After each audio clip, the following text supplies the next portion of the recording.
This is today's the Hindu newspaper analysis session. Today we will discuss mainly three issues. The first issue is related to Waqf Amendment Bill passed in Parliament.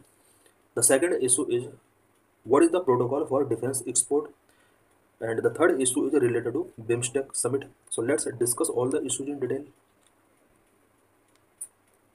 Waqf Amendment Bill passed in Parliament. In this article, we will discuss various key provisions of Waqf Amendment Bill 2025. Parliament passed the contentious Waqf Amendment Bill 2025 on April 4 and has received the President assent as well. अप्रैल 4 को parliament के द्वारा कंटेंटियस वक्फ amendment bill 2025 को पास कर दिया गया है and parliament president से भी इसका असेंट मिल चुका है. The draft legislation proposed to be renamed the Unified Waqf Management Empowerment Efficiency and Development Act 2024. वक्फ का अब एक नया नेम यहाँ पर गिवन किया गया है, unified Waqf management empowerment efficiency and development act 2024. The proposed amendments seek to reform the law by enhancing the center's regulatory authority over work properties and for the first time permitting the inclusion of non-Muslim members in the Waqf board. New amendment के under जो provision किए गए हैं, जो सबसे पहला provision है वो वक्फ प्रॉपर्टीज पर सेंट्रल रेगुलेटरी अथॉरिटी को एनहांस करना है. साथ ही वक्फ बोर्ड के अंदर कुछ नॉन मुस्लिम मेंबर्स को अब परमिट कर दिया गया है. This amendment is aimed at enhancing the efficiency of the administration and management of the Waqf properties. इस अमेंडमेंट का जो मेन ऑब्जेक्टिव है वो वक्फ प्रॉपर्टीज के एडमिनिस्ट्रेशन एंड मैनेजमेंट की एफिशिएंसी को एनहांस करना है. Opposition parties have opposed the bill, terming it an encroachment on Muslim rights. Opposition parties ने इस अमेंडमेंट को एक मुस्लिम राइट्स पर एनक्रोचमेंट के तौर पर इसको डेजिग्नेट किया है. Why opposition leaders opposing. Parliament के अंदर, राज्यसभा और लोकसभा के अंदर दोनों में कुछ ओपोजिशन लीडर्स ने इस बिल को ओपोज किया है. ओपोज करने के वेरियस रीजंस हो सकते हैं, such as proposed bill have not consulted with stakeholders. इस बिल के रिगार्डिंग स्टेक होल्डर्स के साथ कंसल्ट नहीं किया गया. Number 2, encroaches upon the Muslim communities religious right. Muslim community की रिलीजियस राइट पर यह एक एनक्रोचमेंट है. Number 3, amendment will reduce Waqf board to mute spectators even as the centres infringes upon the host of religious freedom. इस amendment के पास होने के बाद वक्फ बोर्ड ओनली एक म्यूट स्पेक्टेटर के तौर पर इसकी वैल्यू रह जाएगी और सेंट्रल गवर्नमेंट ने जिस तरह से रिलीजियस फ्रीडम के ऊपर एक इन्फ्रिंजमेंट किया है, ये कहीं ना कहीं मुस्लिम कम्युनिटी के रिलीजियस राइट का एक तरीके से वायलेशन है. Why there is a need to amend Waqf act 1995. Waqf act 1995 को अमेंड करने का नीड क्यों हुआ? The Waqf board had been set up to assist underprivileged Muslim but instead it is being misused to fill the pockets of a few people. Waqf board 1995 में जो establish किया गया था, इसका main objective underprivileged Muslims को assist करना था, but बाद में ये वक्फ बोर्ड के फ्यू पीपल्स के पॉकेट को फिल करने का एक मीडियम बन गया. For example, in Delhi the former chief Amanatullah Khan did not pay salaries to imams which finally Delhi lieutenant governor V K Saxena made सोडो एलोकेट. यहाँ पर एक एग्जाम्पल दिया है, फॉर्मर चीफ अमानतुल्लाह ने इमाम्स को सैलरी पे नहीं किया और इस सैलरी के पेमेंट के लिए दिल्ली लेफ्टिनेंट गवर्नर को फाइनली एक डिसीजन लेना पड़ा और फंड इनके लिए एलोकेट करना पड़ा. Widow pensioners were held back and issue related to transparency of how money was spent also came up. Widow pensions भी यहाँ पर एक लॉन्ग टाइम से प्रोवाइड नहीं की गई थी. साथ ही वक्फ बोर्ड के द्वारा किस तरह से मनी स्पेंड किया जाता है, इससे रिलेटेड ट्रांसपेरेंसी काफ़ी कुछ दिन से इस बोर्ड के अंदर नहीं शो हो रही थी. Even appointment were also done of friends of relative of the chief. Waqf board के इम्पोर्टेंट पोस्ट पर जो अपॉइंटमेंट किए जा रहे थे लास्ट कुछ ईयर्स से, वो चीफ के या तो रिलेटिव्स या फिर फ्रेंड्स के यहाँ पर अपॉइंटमेंट किए जा रहे थे.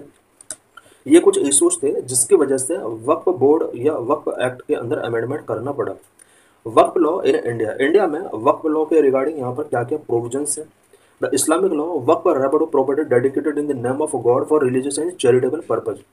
इस्लामिक लॉ के अंदर वक्फ का मीनिंग वो प्रॉपर्टी है जिस प्रॉपर्टी को रिलीजियस और चैरिटेबल पर्पज के लिए यूज किया गया है, और जो प्रॉपर्टी गॉड के नेम है उस प्रॉपर्टी को इस्लामिक लॉ के अंदर वक्फ प्रॉपर्टी के तौर पर डेजिग्नेट किया जाता है. This can include any immovable or movable property set aside for the public good. वर्क प्रॉपर्टी मूवेबल भी हो सकती है, इमूवेबल भी हो सकती है। A property can be deemed वर्क it it has been used for religious और चैरिटेबल पर्पज और इवन एक्सटेंडेड पीरियड। किसी भी प्रॉपर्टी को अगर रिलीजियस या चैरिटेबल पर्पज के लिए यूज किया गया फॉर एन एक्सटेंडेड पीरियड, उस प्रॉपर्टी को वर्क प्रॉपर्टी डिक्लेयर किया जा सकता था। ये पुराने प्रोविजन के अंदर मेंशन किया गया था। The proceed from such property are typically use to maintain mosque fund schools और प्रॉफिट फॉर द पुअर। वर्क प्रॉपर्टी के थ्रू जो भी प्रोसीड्स रिसीव्ड होती हैं, उस प्रोसीड्स का यूज मॉस्क्यू के मेंटेन करने के लिए, स्कूल के लिए फंडिंग करने के लिए, स्कूल स्पेशली मदरसा के लिए फंड किया जा सकता था। और साथ ही मुस्लिम कम्युनिटी के अंदर जो पुअर पीपल हैं उसके लिए कुछ हेल्प की जा सकती है इस फंड के through. If a property designated as work, then it cannot be transferred through inheritance, sold or given away.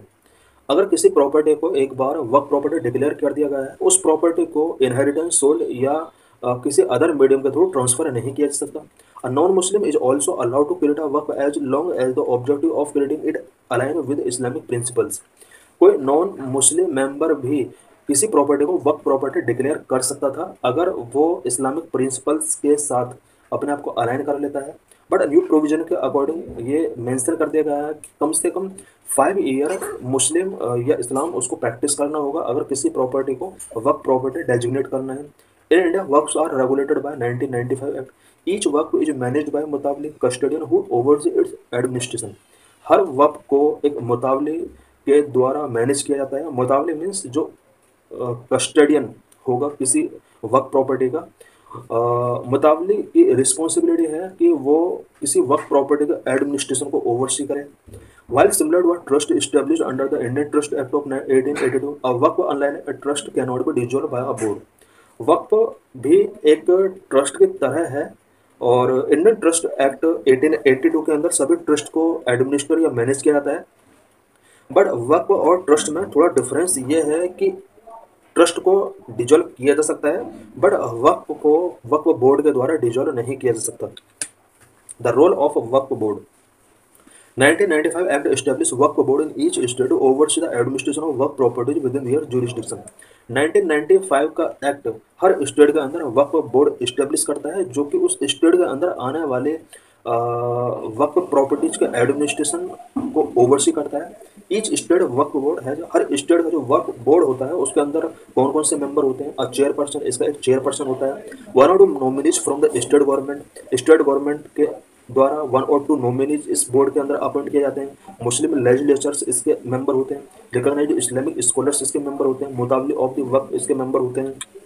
The act also mandated the appointment of a full-time chief executive officer for each board, who must be a Muslim by faith and host at least the rank of deputy secretary in the state government.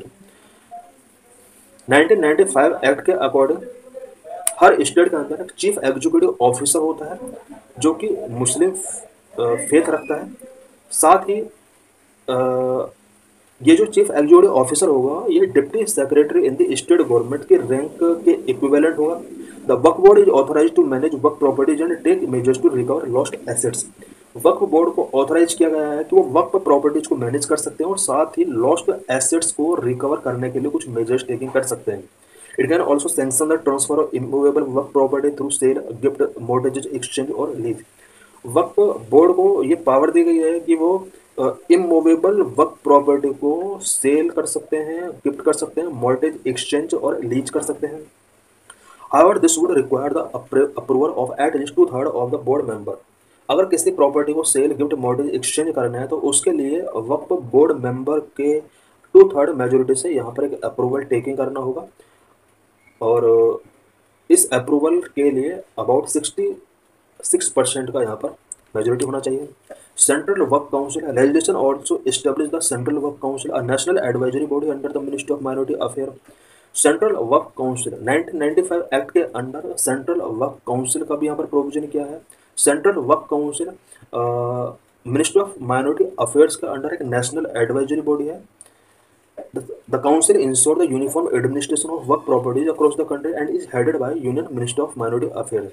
Central वर्क council ये ensure करता है कि पूरे country के अंदर work properties का uniform administration होना चाहिए।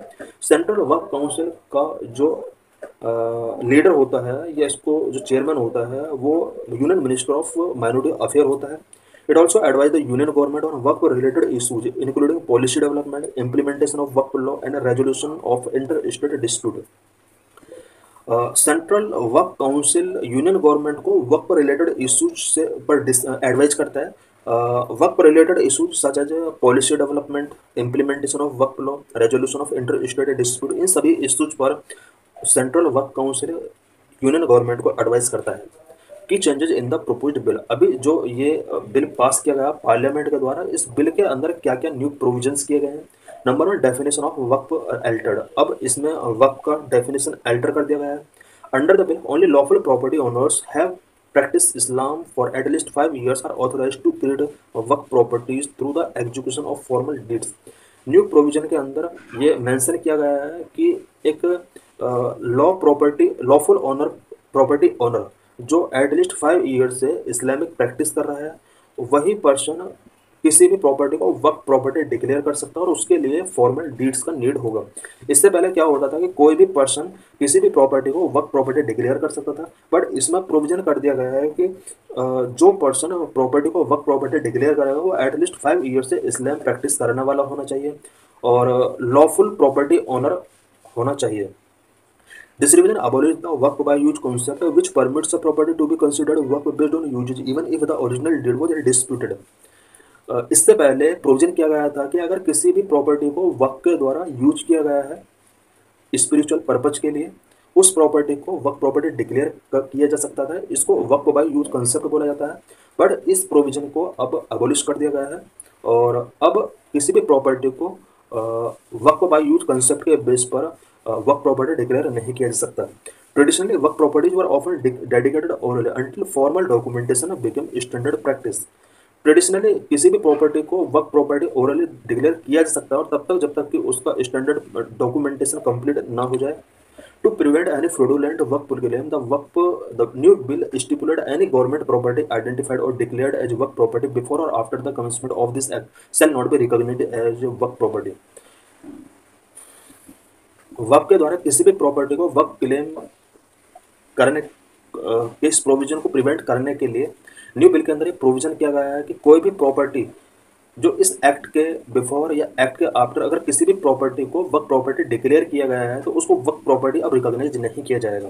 Additionally the law permit widows, divorced women and orphans to be beneficiary of proceed from Waqf assets.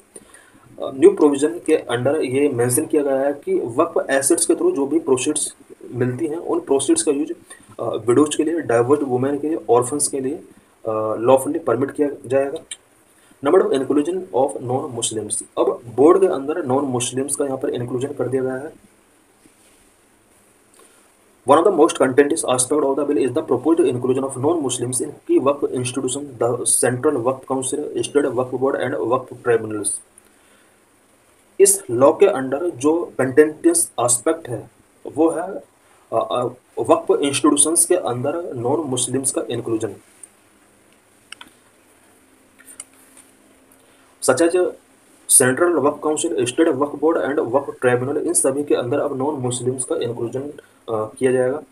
Bill empowers the center to appoint 3 members of parliament, 2 from the Lok Sabha and 1 from the Rajya Sabha to the central Waqf council without specifying that they have to be Muslims. New bill के अंदर या जो अभी act बनने वाला है इसके अंदर सेंट्रल गवर्नमेंट को एम्पावर किया गया है कि वो पार्लियामेंट के 3 मेंबर्स को सेंट्रल वक्फ काउंसिल के अंदर अपॉइंट कर सकते हैं, जिसमें 2 मेंबर लोकसभा के होंगे और 1 मेंबर राज्यसभा का. बट इसमें मेंशन नहीं किया गया है कि ये मुस्लिम ही होंगे. पहले ये मेंशन था कि मुस्लिम मेंबर्स को ही सेंट्रल वक्फ काउंसिल के अंदर अपॉइंट किया जा सकता था. Under the 1995 Act, the 3 MPs to be included in the council had to be from the Muslim community. Similarly, as per the new bill, the state Waqf board have to be included to non-Muslims and 2 women as members. Similarly state Waqf board के अंदर एक provision किया गया है कि अब इस board के अंदर 2 नॉन मुस्लिम वुमेन होंगे, 2 non Muslim members and 2 women इसके मेंबर होंगे. Number 3, power proposed district collector. तीसरा जो चेंज किया गया है वो डिस्ट्रिक्ट कलेक्टर के अंदर पावर डिपोज कर दिया गया है. Under 1995 Act, responsibility of surveying work properties managed by survey commissioners, but now be assigned to district collector or officers of equivalent rank. 1995 act के अंदर वर्क प्रॉपर्टीज को सर्वे करने का राइट एंड मैनेज करने का राइट सर्वे कमिश्नर्स को given किया गया था. बट अब डिस्ट्रिक्ट कलेक्टर या फिर डिस्ट्रिक्ट कलेक्टर के इक्विवेलेंट रैंक का ऑफिसर अब किसी भी वर्क प्रॉपर्टी को सर्वे या मैनेज कर सकता है। Number 4, stringent financial oversight. अब फाइनेंशियल ओवरसाइट यहाँ पर स्टेट कर दिया गया है। The bill empower the centre to direct the audit of any वर्क at any time by an auditor appointed by CAG of the India और by any officer designated by central government for that purpose. New bill के अंदर central government की power यहाँ पर बढ़ा दी गई है। सेंट्रल गवर्नमेंट चाहे तो कैग के द्वारा अपॉइंट किए गए किसी भी ऑडिटर के द्वारा वर्क प्रॉपर्टी का ऑडिट करा सकती है। साथ ही सेंट्रल गवर्नमेंट अगर चाहे तो किसी ऑफिसर के द्वारा इन प्रॉपर्टीज का ऑडिट करा सकती है। Number 5, judicial review. The proposed law allow court to intervene in वर्क प्रॉपर्टी डिस्प्यूट। न्यू लॉ के अंडर कोर्ट को यहाँ पर इंटरवीन करने का राइट दे दिया है। वक्फ से रिलेटेड डिस्प्यूट पर अब कोर्ट इंटरवीन कर सकती हैं। इससे पहले कोर्ट को राइट नहीं था कि वक्फ से रिलेटेड इश्यूज पर इंटरफेयर करे। इससे पहले वक्फ ट्राइब्यूनल ही वक्फ से रिलेटेड डिस्प्यूट को सॉल्व करता था। It remove the finality of decision made by Waqf tribunal allowing aggrieved parties to appeal directly to the concern high court. इससे पहले फाइनल डिसीजन टेकिंग करने का राइट वक्फ ट्राइब्यूनल के पास होता था। अब अग्राइव्ड पार्टीज को हाई कोर्ट में डायरेक्टली अपील करने का यहाँ पर राइट दे दिया है। This is aimed at increasing judicial oversight and curbing instances of arbitrary exercise of power bye Waqf board and tribunals. ये प्रोविजन इसलिए किया गया है सो दैट वक्फ बोर्ड और वक्फ ट्राइब्यूनल के द्वारा जो आर्बिट्रेरी पावर का मिसयूज किया जाता था उसको प्रिवेंट किया सके और जुडिशियल ओवरसाइट को यहाँ पर इस वजह से इनक्रीज किया गया है। Potential implications and way forward. The new amendment are a welcome step. It is crucial to implement measures that adequately protect work properties without infringing upon the freedom of religion guaranteed under Article 25 of the Constitution. जो new amendment है ये welcoming step है और work properties को protect करने के लिए adequate measures implement किए जाना चाहिए। बट आर्टिकल 25 के अंदर जो रिलीजियस फ्रीडम की गारंटी दी गई है वो इन्फ्रिंज उसका नहीं होना चाहिए। इनक्रीज सेंट्रलाइजेशन ऑफ वर्क property management under new law might undermine the autonomy of Muslim religious institutions. वर्क प्रॉपर्टी मैनेजमेंट पर जिस तरह से सेंट्रलाइजेशन को इनक्रीज कर दिया गया है वो कहीं ना कहीं मुस्लिम रिलीजियस इंस्टीट्यूशंस की ऑटोनॉमी को अंडरमाइन करता है। Some critics have to say that will non Hindus be allowed on Hindu temple board in state such as Tamil Nadu, Kerala and Karnataka. कुछ क्रिटिक्स का कहना है कि कुछ स्टेट जैसे तमिलनाडु, केरला एंड कर्नाटक के अंदर जितने भी हिंदू टेम्पल बोर्ड हैं क्या इन सभी बोर्ड के अंदर नॉन हिंदूज को भी अलाउड किया जाएगा जिस तरह से मुस्लिमों के मुस्लिम बोर्ड के अंदर नॉन मुस्लिम्स को अलाउड किया जा रहा है। India defence exports balancing growth with humanitarian law compliance. What is issue? The Supreme Court of India last year dismissed a public interest litigation related to the central government be directed by Supreme Court to stop exporting defense equipment to Israel as Israel is allegedly committing war crimes in Gaza. Last year supreme court ने एक PIL को dismiss किया और इस PIL के अंदर ये demand की गई थी कि सुप्रीम कोर्ट सेंट्रल गवर्नमेंट को डायरेक्ट करे कि वो इजराइल के लिए डिफेंस इक्विपमेंट एक्सपोर्ट ना करे बिकॉज इजराइल गाजा के अंदर वॉर क्राइम्स कमिट कर रहा है। The top court refuse to intervene because foreign policy is not its domain. Supreme court ने इस मैटर में इंटरवीन करने से रिफ्यूज कर दिया बिकॉज सुप्रीम कोर्ट का कहना था कि फॉरेन पॉलिसी इसके अपने डोमेन में नहीं आता है। India defence export. India looks to expand its defense export with a current target of reaching rupees 50,000 crore by 2029। India चाहता है कि 2029 तक डिफेंस एक्सपोर्ट रुपीज 50,000 करोड़ तक का ये एक्सपेंड करे। On April 1, the Defense Ministry announced that defense export have hit a new high of rupees 23,622 crore by financial year 24-25, a growth of 2,539 crore और 12.4% over the previous financial year. अप्रैल 1 को defence ministry ने announce किया कि financial year 2024-25 में India के द्वारा जो डिफेंस एक्सपोर्ट किया गया है वो अबाउट 23,622 करोड़ तक का डिफेंस एक्सपोर्ट किया गया है जो कि प्रीवियस ईयर के कंपेयर में 12.04% ज़्यादा है और 2,539 करोड़ रुपीज का ग्रोथ हुआ है। The government in the last few years has taken a series of steps to boost export by simplifying licensing requirement। Government ने लास्ट फ्यू ईयर से डिफेंस एक्सपोर्ट को इंक्रीज करने के लिए कुछ इंपॉर्टेंट स्टेप्स टेकिंग किए हैं, जिसमें लाइसेंसिंग रिक्वायरमेंट को सिंपलीफाई किया गया है। India is exporting to more than 100 countries. Current में इंडिया अपने डिफेंस इक्विपमेंट को मोर देन 100 कंट्रीज के अंदर एक्सपोर्ट कर रहा है। Now the private sector is also coming forward. The major platforms we have done are Dornier 228 aircraft, 155 advanced towed artillery gun, BrahMos missile, Akash missile, radar simulators, Pinaka rockets.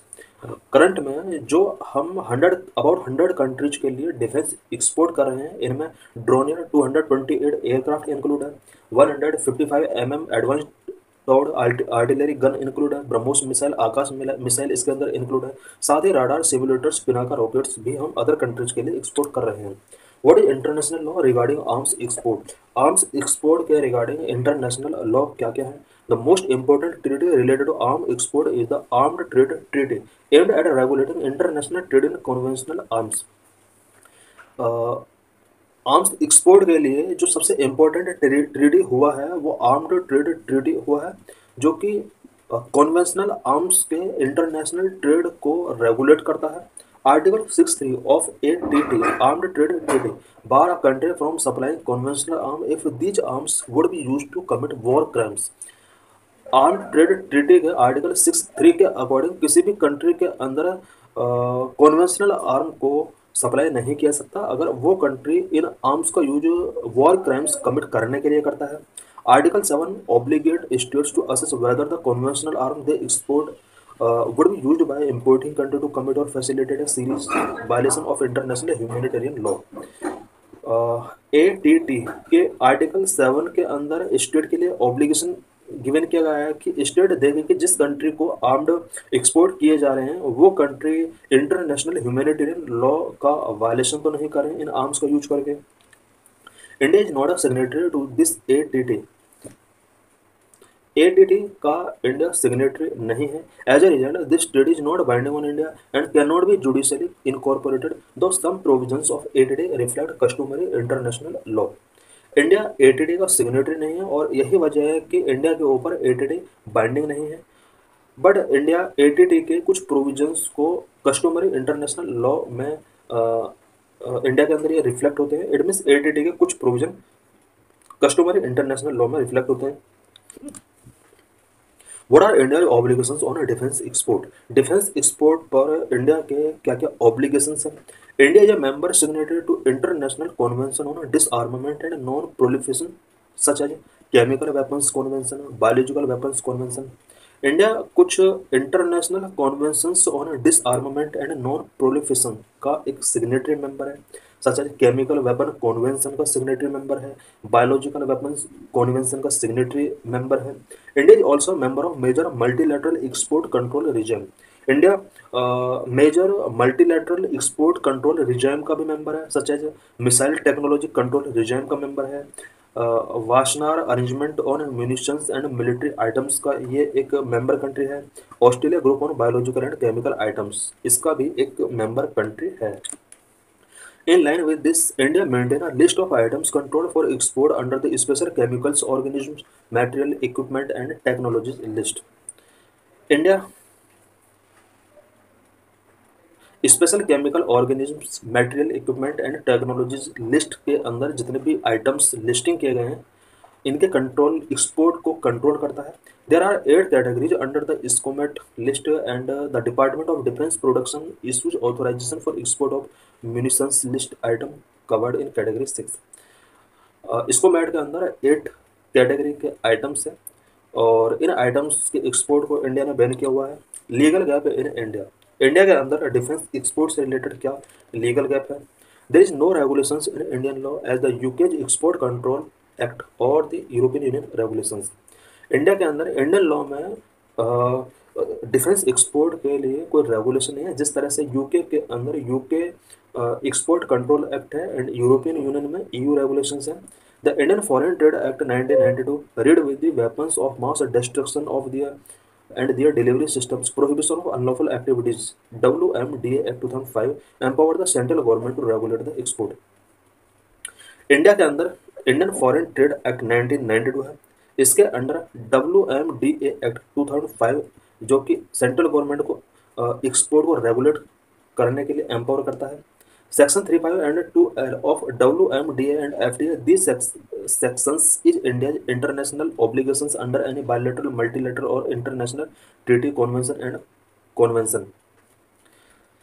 WMDA and FTA के section 35 and 2L के अंदर provision किया गया है कि India any bilateral, multilateral obligations, international obligations को follow करेगा, साथ ही international treaty, convent and convention को यहाँ पर ऑब्लिगेशंस इसके लिए प्रपोज किए गए हैं। Central government can prohibit the export of defence goods due to India's international law obligation. India के इंटरनेशनल लॉ ऑब्लिगेशन की वजह से सेंट्रल गवर्नमेंट किसी भी डिफेंस गुड के एक्सपोर्ट को प्रोहिबिट कर सकता है।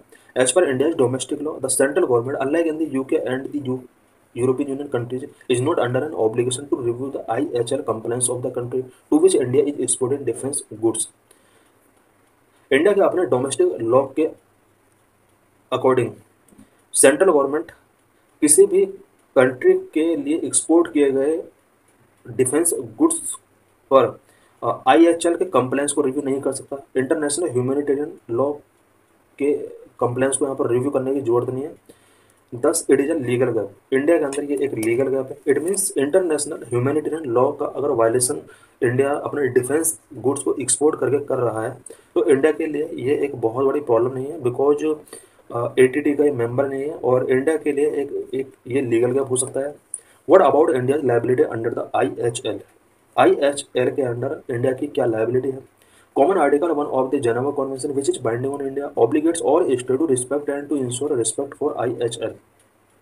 जेनेवा कॉन्वेंशन का आर्टिकल 1 जो कि सभी कंट्रीज के लिए बाइंडिंग है, कॉमन है, ये ऑल स्टेट्स को ऑब्लिगेट करता है कि सभी state IHL international humanitarian law का रिस्पेक्ट करें एंड इंश्योर करें। Countries are under obligation not to supply weapons to a country which can use weapon to violate the convention. सभी कंट्रीज को ये ऑब्लिगेट किया गया है कि जिस कंट्री के लिए वो वेपन सप्लाई कर रहे हैं वो कंट्री उस वेपन का मिसयूज ना करे।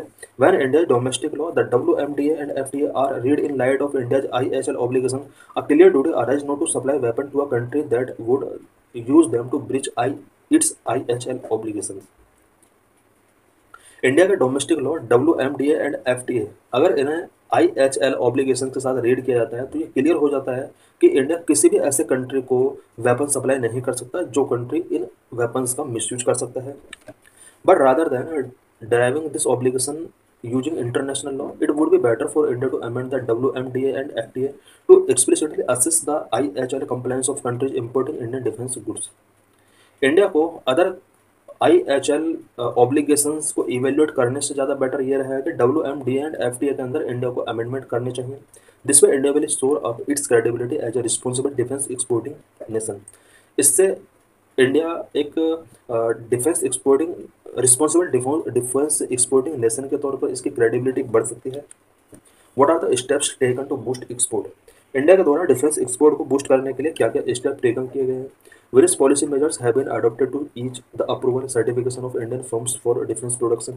Number one, the defense products list requiring industrial license has been rationalized and the manufacture of most of the parts or component does not require an industrial license। Licensing process को थोड़ा यहाँ पर easy किया गया है। Number 2, a defense production and export promotion policy has also been formulated। India के अंदर defence production and export promotion policy formulate की गई है। Number 3, standard operating procedure for export have been streamlined and export promotion cell has been set up and DPSUs have been assigned geographical area for making. India के अंदर export promotion cell भी establish किया गया so that export को streamline किया सके। Number 4, defence export promotion scheme was launch in 2018 to promote make in India product. Make in India product को promote करने के लिए इंडिया में 2018 में defence export promotion scheme launch किया गया। Number 5, complete end to end outline portal for receiving and processing export authorisation permission has been developed. Number 6, the applications submitted on this portal are digitally signed and the authorization is also issued digitally। यहाँ पर कोई भी application अगर submit की जाती है तो digitally उसको साइन किया कर दिया जाता है और डिजिटली उसको ऑथराइज कर दिया जाता है, जो कि एक इम्पोर्टेंट इनिशिएटिव है। What is BIMSTEC and why is it gaining importance? Why in which? BIMSTEC, Bay of Bengal Initiative for Multi-Sectoral Technical and Economic Cooperation, is holding its sixth summit. BIMSTEC अपना sixth summit holding करने जा रहा है. BIMSTEC means bay of Bengal initiative for multi sectoral technical and economic cooperation. The fifth BIMSTEC summit was held virtually in 2022 under the leadership of Sri Lanka. Fifth BIMSTEC summit 2022 में virtually Sri Lanka के leadership में conduct कराया गया था. This years theme is a prosperous resilience and open BIMSTEC. इस साल का जो थीम रहने वाला है बिम्स्टेक मीटिंग का वो prosperous resilient and open BIMSTEC रहने वाला है. What is BIMSTEC grouping? BIMSTEC is a regional organization comprising 7 countries: India, Bangladesh, Bhutan, Myanmar, Nepal, Sri Lanka, Thailand. ये 7 member countries हैं. It was established in 1997 with the objective of promoting multifaceted technical and economic cooperation among the countries of Bay of Bengal region. Bay of Bengal region के जितने भी member countries हैं, especially 7 countries के through BIMSTEC बना है. 1997 में इसको establish किया जाता है और इसका जो main objective होता है वो multi phased technical and economic cooperation. जितने भी बे ऑफ बंगाल रीजन में कंट्रीज हैं इन सभी में multi phased technical and economic cooperation को प्रमोट करना इसका मेन ऑब्जेक्टिव था. The region covered by BIMSTEC is sustain around 1.5 billion people which combined GDP is over $3.8 trillion. BIMSTEC के all member countries around 1.5 billion people comprise करते हैं. और बात अगर जीडीपी की जाए तो ये सभी कंट्रीज मिलकर 3.8 ट्रिलियन यूएसडी जीडीपी कवर करते हैं. Origin of BIMSTEC. बिम्स्टेक का ओरिजिन कैसे हुआ? BIMSTEC was establish in 1997 with the adoption of the Bangkok declaration. BIMSTEC 1997 में इस्टेब्लिश किया जाता है और बैंकॉक डिक्लेरेशन के एडॉप्टेशन के साथ इसको इस्टेब्लिश किया गया था. Initially consisting of 4 member countries, it was known as BISTEC. Bangladesh, India, Sri Lanka and Thailand economic cooperation. इन 4 कंट्रीज के कंप्राइज से ये ऑर्गेनाइजेशन बना था. BISTEC. B means Bangladesh, I means India, S means Sri Lanka and T means Thailand.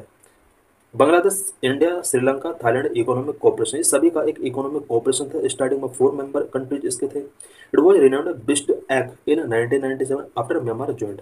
बाद में म्यांमार भी इसको ज्वाइन कर लेता है और 1997 में ही ज्वाइन कर लेता है. इसका नाम बिस्टेक हो जाता है.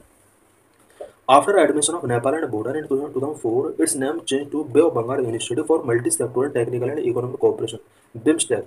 2004 में 2 और कंट्रीज भी इसमें एडमिट हो जाते हैं, नेपाल एंड भूटान. इसके बाद इसका नाम बिम्स्टेक पड़ जाता है और यहाँ पर बिम्स्टेक का मीनिंग भी चेंज हो जाता है. Bay of Bengal initiative for multi sectoral technical and economic cooperation. यहाँ पर इसका एक नेमिंग 2005 में गिवन कर दिया जाता है. What are the key features of BIMSTEC charter? BIMSTEC charter के की फीचर्स क्या क्या हैं? International recognition. BIMSTEC gains official standing as a legal entity that allowed it to interact directly with other international organizations on matter of diplomacy and cooperation. BIMSTEC को एक legal entity के तौर पर official standing मिला हुआ है जो कि अदर इंटरनेशनल ऑर्गेनाइजेशन के साथ डायरेक्टली इंटरेक्ट कर सकता है. स्पेशली डिप्लोमेसी एंड कोऑपरेशन से रिलेटेड मैटर पर ये ऑर्गेनाइजेशन अदर इंटरनेशनल ऑर्गेनाइजेशन के साथ डायरेक्टली इंटरेक्ट कर सकता है. Shared goals. BIMSTEC charter outline its objective which focus on building trust and friendly relation among member states and accelerating economic development and social progress in Bay of Bengal region. BIMSTEC का जो main objective है वो member countries के बीच में trust and friendly relation को build करना, साथ ही बे of Bengal reason के अंदर आने वाले कंट्रीज में economic development and social progress को एक्सेलरेट करना मेन ऑब्जेक्टिव है. Structured organization. BIMSTEC have a clear framework for BIMSTEC's operation outlining regular meeting at the summit, ministerial and senior officials level. BIMSTEC के operation के लिए एक clear framework है. BIMSTEC के जो भी समिट किए जाते हैं वो रेगुलर किए जाते हैं, मिनिस्ट्रियल लेवल पर, सीनियर ऑफिसर लेवल पर इसके समिट किए जाते हैं. Expand membership. BIMSTEC allow new countries to join BIMSTEC and for other nations to participate as observer.